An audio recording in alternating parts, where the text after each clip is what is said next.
Subok na sa balita, DZRH. Haligi ng katotohanan, DZRH. Ang makabagong bayanihan, serbisyong tapat sa'yo, DZRH.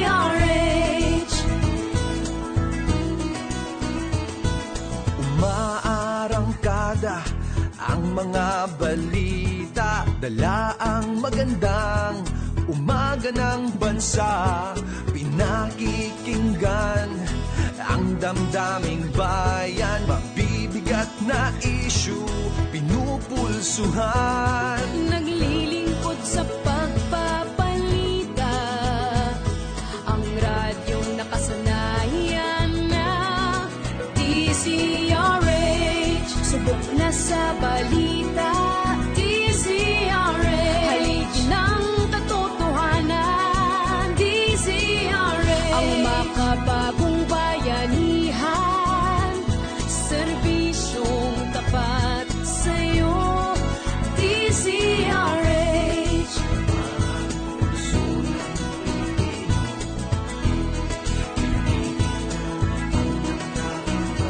Gintong alay sa bawat Pilipino, serbisyong tapat sa iyo, DZRH. Subok na sa balita, DZRH. Haligi ng katotohanan, DZRH. Makabagong bayanihan, serbisyong tapat sa'yo, DZRH. DZRH. DZRH. Serbisyong tapat sa iyo, DZRH. Subok na sa balita, haligi ng katotohanan, makabagong bayanihan, serbisyong tapat sa iyo, DZRH.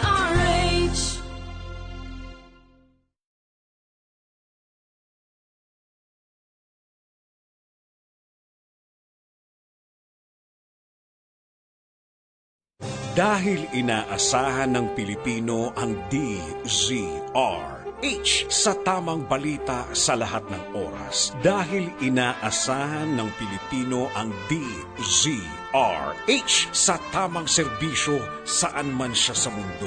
Kaya dito nakaangka ang mithiin ng DZRH.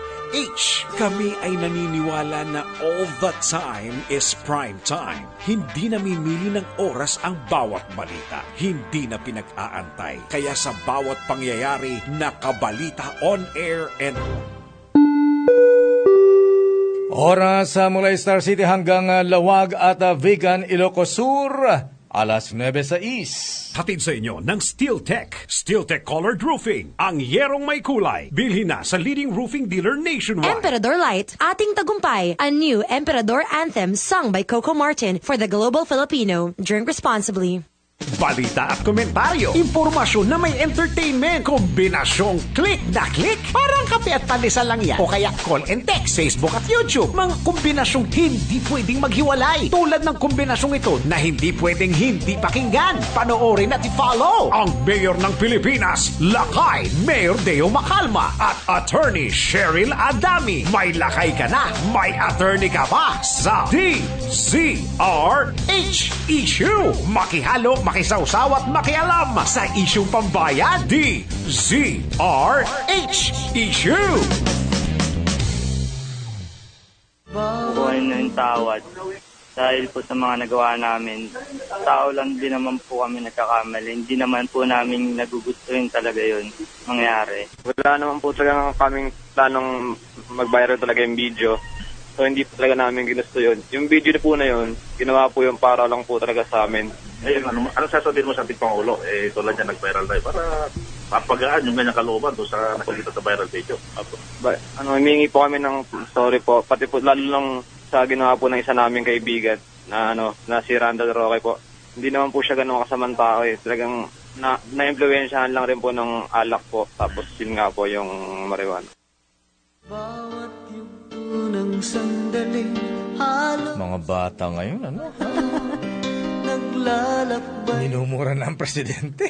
Sa ligayang nakamtan, gamit na bawal, ay ayaw ko nang tigilan. Hinahanap-hanap ko at inasam. Ayan, mga pare ko, yung mga misis, yung mga anak natin, ha?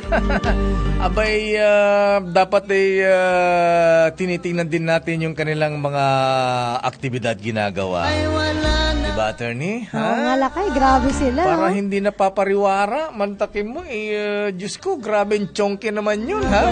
Isang supot ng pinato yung dahon ng marijuana, inubos kaya nila yun? Sabi nila lakay, wala naman daw silang ginagawang masama eh. Wow. Sumasaya lang sila eh.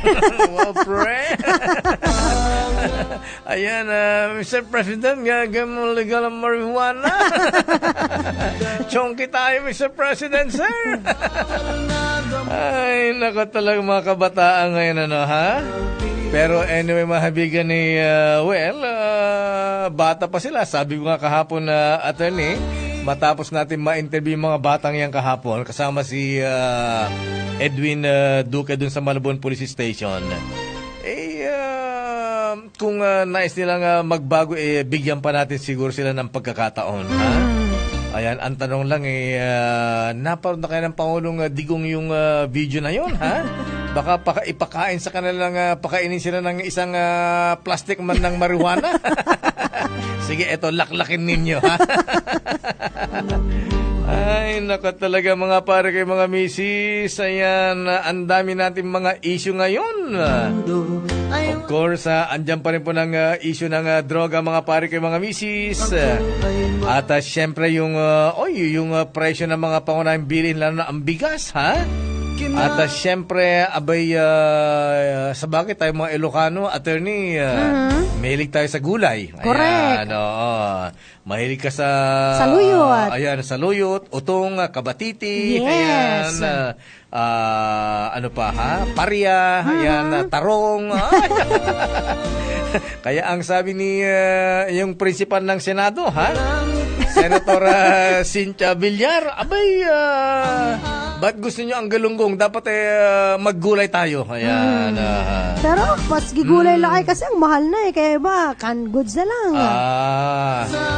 Tsaka sabi nga nung pinsang kong si Manong Panyong Fontanilla, alam mo, ading ko, ang gulay, naka-high blood, sabi niya. Bakit lakay?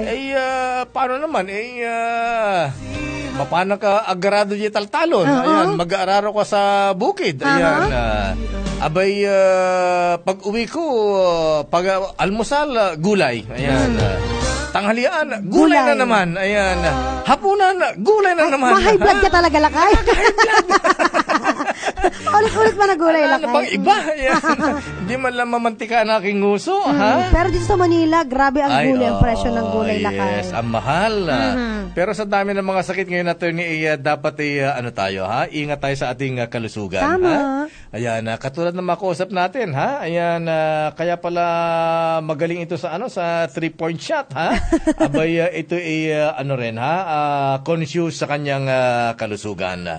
Magandang umaga po, mahabigan to po yung lingkod Mena, Star City, Dayo Makalma. Ako naman po si Attorney Cam, Attorney Cheryl Adami Molina. At ngayon, attorney, ayan, sandali lamang Colonel Tuds Detoyato, nasa ating linya. Dapat, alam mo, ito ang dapat little president, ha? Ayan, kasi ito ang, sabi nga, parang Batman and Robin, ha? Kung nasaan si Batman, andun si Robin. Ayan.